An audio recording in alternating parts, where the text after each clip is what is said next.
Oracle के one of the most powerful commands पे, that is DQL command. DQL stands for data query language, और इसी का दूसरा नाम क्या था? इसी को और किस नाम से जानते हैं? It's also called data retrieval. नहीं, वो तो कमांड का नाम हो गया सेलेक्ट, मैं कैटेगरी पूछ रहा हूं। Data retrieval language. तो कई जगहों पर आपको DQL दिखेगा, कई जगहों पर आपको DRL कमांड भी दिखेगा। एक ही कमांड है वो दोनों, मतलब एक ही कैटेगरी है वो दोनों। फाइन। सो DQL के अंदर सिर्फ एक कमांड आता है and that is select command. पहले सेलेक्ट कहां आता था? आज से कुछ साल पहले सेलेक्ट कमांड DML में आता था। तो आप डेटाबेस मैनेजमेंट सिस्टम की पुरानी किताबें अगर उठाएंगे, कोई पुराना एडिशन उठाएंगे, तो आपको उसमें DML में सेलेक्ट दिखेगा। बट बाद में ये डिसाइड हुआ डेटाबेस वेंडर्स की तरफ से कि सेलेक्ट डेटा को चेंज थोड़ी ना करता है, सेलेक्ट तो डेटा बस फेच करता है, रिट्रीव करता है। सो वो मैनिपुलेशन कमांड कैसे हो सकता है, इसलिए उसको क्वेरी या रिट्रीवल कमांड बना दिया गया, और DQL एक अलग से कैटेगरी बनी जिसमें सेलेक्ट कमांड को रखा गया। किसी भी दूसरे कमांड की तरह सेलेक्ट का पर्पस होता है टेबल से डेटा रिट्रीव करना, अपना यूनिक पर्पस है।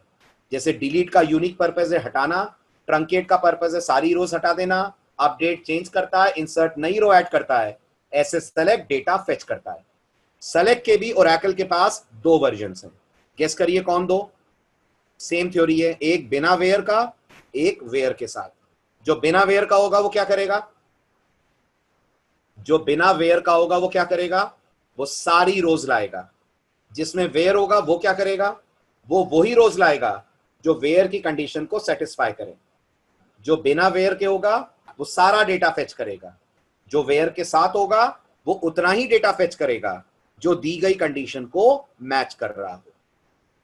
ओके, अब आइए दोनों के स्टैंडर्ड सिंटेक्स पे। ये है फर्स्ट वाला वर्जन जिसमें प्रोग्रामर सेलेक्ट लिख रहा है, सारे कॉलम्स के नाम लिख रहा है, फ्रॉम लिख रहा है, टेबल का नाम लिख रहा है, राइट। अब ओरेकल का कहना है ये जो लिस्ट ऑफ कॉलम्स हैं इनके बारे में दो जरूरी बातें। नंबर 1, ये कॉलम वही होने चाहिए जो टेबल में है, यस और नो?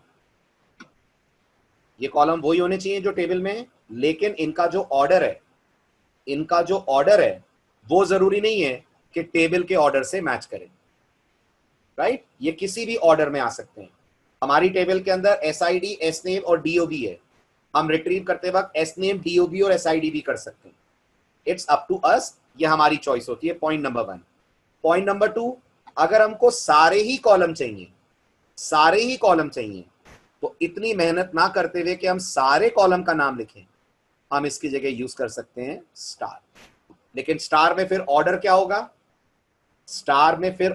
होगा? वही होगा जो टेबल में है, वही ऑर्डर में डेटा आएगा जिस ऑर्डर में टेबल में डेटा है। तो अगर पहले SID है, फिर SNAME है, फिर डेट ऑफ बर्थ है, तो डेटा भी आपको उसी ऑर्डर में मिलेगा। क्लियर? नेक्स्ट पॉइंट, सेलेक्ट का एग्जाम्पल।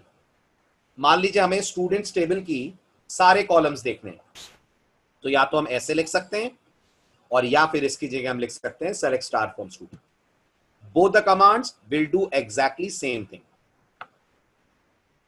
शशांक, कुछ जगहों पर डिस्क्राइब को DDL में माना गया है, बट एज सच SQL के स्टैंडर्ड्स में प्रिस्क्राइब नहीं है कि डिस्क्राइब DDL में आए।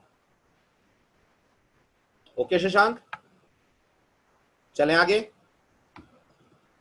चलिए नेक्स्ट। अब अगर आपको कॉलम्स का ऑर्डर बदलना हो तो आप किसी भी ऑर्डर में कॉलम्स को पुल कर सकते हैं। जैसे अब आप नोटिस करिए, पहले SNAME, फिर डेट ऑफ बर्थ और फिर SID को पिक करा गया। और जरूरी नहीं है कि सारे पिक करने हो, उसमें भी आपकी मर्जी है। आपको लग रहा है 2 ही कॉलम देखने हैं, आप 2 ही कॉलम के नाम दीजिए। There is no hard and fast rule कि आपको सारे कॉलम्स पिक करने। Clear everyone? चलें आगे। आप सेलेक्ट का एक बेहद इंपॉर्टेंट फीचर सीखिए।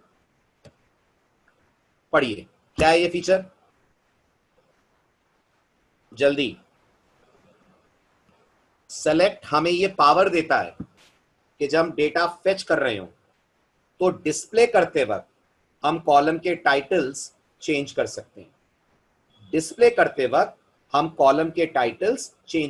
हैं। ओरिजिनल टेबल में कॉलम का नाम कुछ और होगा, बट आपके आउटपुट में कॉलम का नाम कुछ और आएगा। फायदा बस इतना है कि ऐसा करके आप टेम्पररी तौर पे कॉलम के टाइटल्स बदल सकते हैं। और कई बार सेलेक्ट में हम लोग एक्सप्रेशन लिखते हैं, कई बार सेलेक्ट में हम लोग एक्सप्रेशन लिखते हैं, और जब हम एक्सप्रेशन लिखते हैं तो सेलेक्ट उसी को कॉलम का टाइटल बना देता है। वो ना बनाए उसके लिए भी एलियासिंग काम आएगी। मैं फिर दोहराता हूं अपनी बात, कई बार हम लोग सेलेक्ट में एक्सप्रेशंस भी लिख सकते हैं, और जब हम एक्सप्रेशन लिखते हैं तो ओरेकल एक्सप्रेशन को ही कॉलम का टाइटल बना देगी। जैसे इस एग्जांपल की बात करते हैं, इस एग्जांपल की बात करते हैं। मान लीजिए मुझे परसेंटेज देखनी है, देख सकता हूं, हर स्टूडेंट की परसेंटेज देखनी है, देख सकता हूं। उसके लिए मैं लिखूंगा select total divided by 3 from students.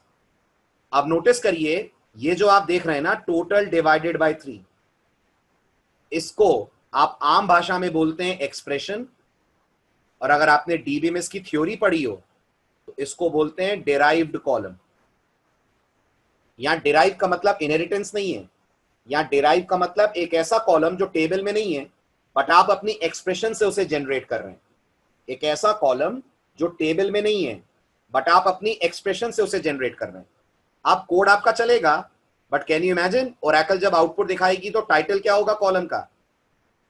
Oracle जब आउटपुट दिखाएगी तो कॉलम का टाइटल क्या रखेगी? Total divided by 3। ये आपके कॉलम का टाइटल होगा, और यहां स्टूडेंट्स की फिर आएगी परसेंटेज, कुछ ऐसे, राइट। अब मैं नहीं चाहता हूं ये टोटल डिवाइडेड बाय 3 आए, मैं चाहता हूं इसकी जगह बकायदा लिखा हुआ है परसेंटेज। तो मैं इस एक्सप्रेशन की कर दूंगा एलियासिंग, मैं इस एक्सप्रेशन की कर दूंगा एलियासिंग। और गेस करिए मेरी क्वेरी क्या बन जाएगी? गेस करिए मेरी क्वेरी क्या बन जाएगी? इसकी जगह my query will be select total divided by 3 as percentage. As कौन है? गेस करिए एज कौन है? एज ओरेकल का कीवर्ड है, ओके। हालांकि एज का होना ऑप्शनल है, आप एज नहीं भी देंगे तो भी चलेगा। तो select total divided by 3 as percentage from students. अब जब आप ये क्वेरी चलाएंगे तो जो परसेंटेज नाम का टाइटल है वो आपके आउटपुट में दिखेगा, जबकि ऐसा कोई कॉलम आपकी टेबल में नहीं है। हुआ क्लियर? समझ आ रही है मेरी बात? अच्छा, और अगर मैंने गलती से ये लिख दिया तो क्या होगा बताओ? सेलेक्ट परसेंटेज फ्रॉम स्टूडेंट, तो तब आएगी एरर, तब ओरेकल बोलेगी कॉलम डज नॉट एग्जिस्ट, आप गलत नाम यूज कर रहे हैं, इस नाम का कॉलम डेटाबेस में या टेबल में है ही नहीं। तो याद रखिएगा एक्सप्रेशन आपकी वैलिड होनी चाहिए, उसके बाद आप उसको एलियास करके किसी कॉलम से कनेक्ट कर सकते हैं। Am I clear? सब लोग समझ रहे हैं इस बात को? ठीक है, आप प्रैक्टिकल करते हैं अपनी टेबल पे इसका। कमिट करेंगे पुलकित, हमने कोई चेंज थोड़ी करा है बेटा, हमने कोई चेंज थोड़ी करा है टेबल के डेटा में जो कमिट करना पड़े। कुछ नहीं होगा कमिट करने से, कोई परसेंटेज नाम का कॉलम बंद थोड़ी जाएगा टेबल में। परसेंटेज नाम का कॉलम बनाना है तो आप ऑल्टर टेबल से ऐड कमांड से बनाइए।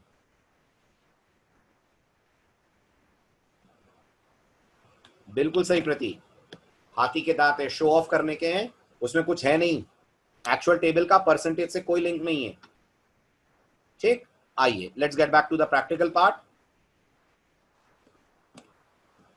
अब यहीं पे नोटिस करिए, हमारे कॉलम का टाइटल है s_id। मैं चाहता हूं SID ना आए, इसकी जगह मैं चाहता हूं select s_id as roll, comma s_name as name, comma DOB as birth date from students.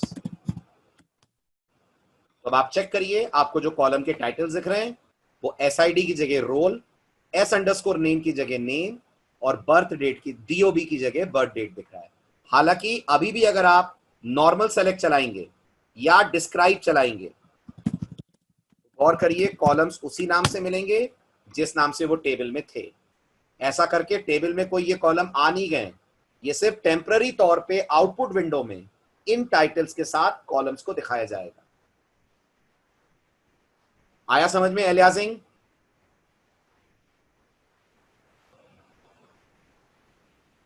ठीक है। और जैसा मैंने कहा, ये जो एज है ये ऑप्शनल है, अगर आप चाहें तो एज हटा दें, ये ऐसे भी चल जाएगा, बस स्पेस होनी चाहिए बीच में। Remember that. From students still the query will run. Got it? अब एक और जरूरी बात, ये जो आप नया नाम दे रहे हैं इसमें स्पेस अलाउड नहीं है। तो अगर मुझे लगा इसका नाम रोल नंबर कर देता हूं मैं, रोल स्पेस नंबर कर देता हूं, तो ये परमिटेड नहीं होगा। और अब अगर मैंने कहा from students, Oracle is not going to accept that and will generate error. Clear? ठीक। अब इसका सॉल्यूशन क्या है? अगर आपको लग रहा है आपको नाम में स्पेस चाहिए, तो फिर आप एक काम करिए, ये जो आप नाम लिख रहे हैं यहां पर, इसको एनक्लोज कर लीजिए within a pair of double quotes. इसको एनक्लोज कर लीजिए within a pair of double quote, single quote नहीं, डबल कोट। अगर डबल कोट में एनक्लोज कर लेंगे तो फिर जैसा आप लिख रहे हैं वैसा ही आएगा। और आपकी एक और चीज नोटिस में आई, डबल कोट लगाने से एक और काम हुआ स्पेस के अलावा। देखिए ध्यान से, जो बाकी के कॉलम्स हैं वो अपर केस में आ रहे हैं। चेक करिए, अपन ने नेम कैसे दिया था और ओरेकल ने कैसे दिखाया। अपन ने बर्थ डेट कैसे दी थी और ओरेकल ने कैसे दिखाई। लेकिन जब आप डबल कोट लगाते हैं तो ओरेकल सेम टू सेम दिखाती है, फिर ओरेकल उसे अपर केस में भी कन्वर्ट नहीं करती। एग्जैक्टली वो एज इट इज प्रिंट कर देगी। ओके? क्यों मतलब? अरे रूल है अभिमन्यु, क्यों क्या है इसमें? ओरेकल का सिंटेक्स है ये।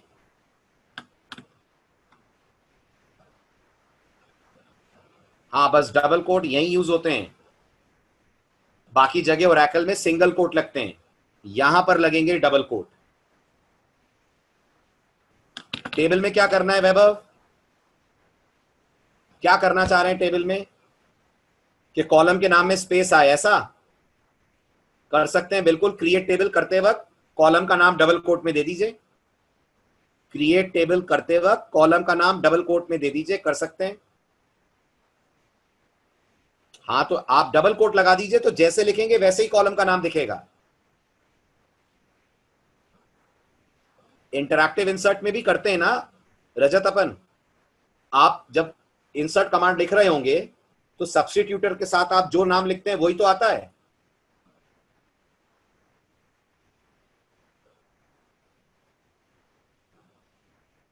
हो गया? समझ में आया? ठीक है, चलिए अब एक क्वेश्चन का आंसर दीजिए। मैं क्वेरी लिखता हूं, मुझे उसका आउटपुट बताइएगा। Select s underscore id as roll, comma s underscore name, comma dov from students where roll is greater than 104। क्या डेटा आएगा बताइए? क्वेरी का आउटपुट बताइए।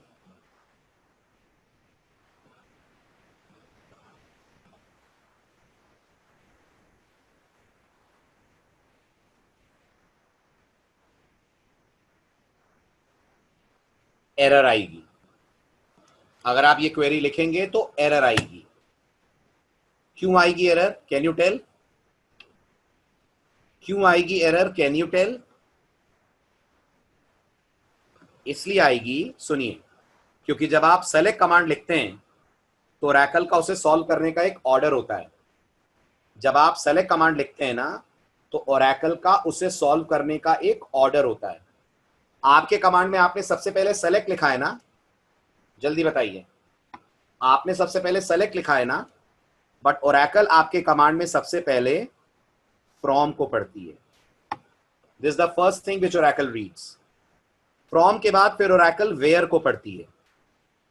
अब मुझे बताइए, जब वो वेयर को पढ़ने आएगी तो उसे नहीं पता है ना कि आपने रोल नाम की एलियाजिंग की है। फर्स्ट वाली लाइन तो उसने अभी पढ़ी नहीं है ना। तो जब आप यहाँ रोल बोल रहे हैं तो पूछ रही है कौन रोल, टेबल में तो कोई रोल है ही नहीं। तो याद रखिएगा, हम लिखते जरूर हैं सेलेक्ट फ्रॉम वेयर, लेकिन ओरेकल पढ़ती है from where and then select. I repeat, हम लिखते हैं सेलेक्ट फ्रॉम वेयर, ओरेकल पढ़ती है from where and then select. Are you getting this? तो ये थर्ड पोजीशन पे आ रहा है, क्योंकि ये ओरेकल के रीडिंग ऑर्डर में तीसरे नंबर पे है, तो ओरेकल को पता ही नहीं चल रहा रोल कौन है। इसका मतलब जो आपने कॉलम एलियाजिंग की है वो सिर्फ दिखाने के लिए है।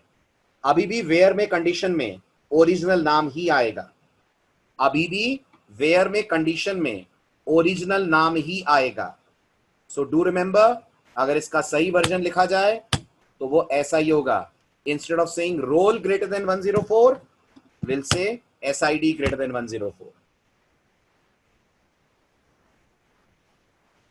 Everyone is getting this point?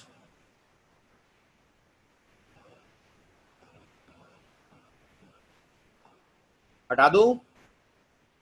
Clear है?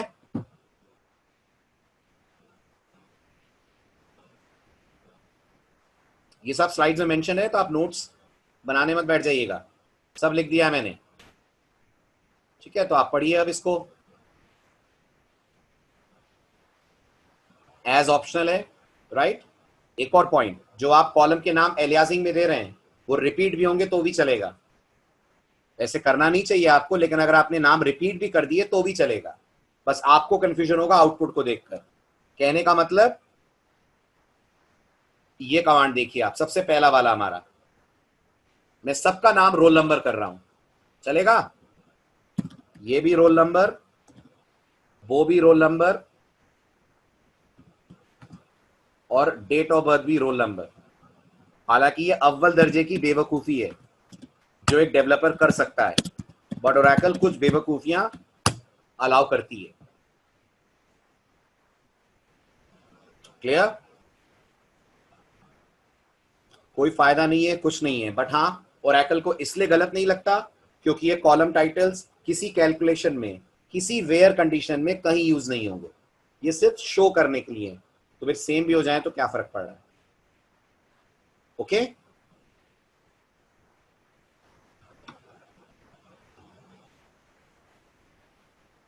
देन नेक्स्ट पॉइंट मैंने आपसे कहा, ओरेकल आपके कॉलम के टाइटल को कैपिटलाइज कर देती है।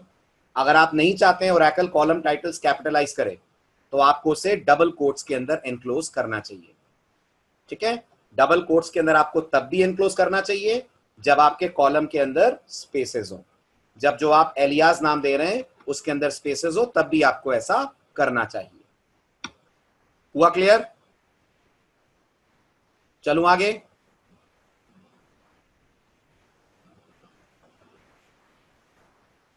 समझा नहीं मैं अभिमन्यु, क्या कह रहे हो आप?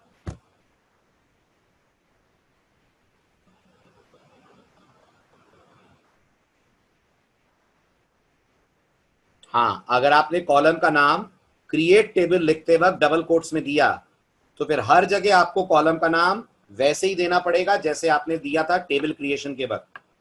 इसलिए ओरेकल इसे रिकमेंड नहीं करती है, इसलिए ओरेकल इसे रिकमेंड नहीं करती है।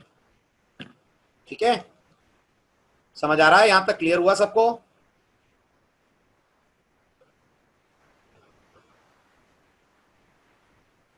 डन?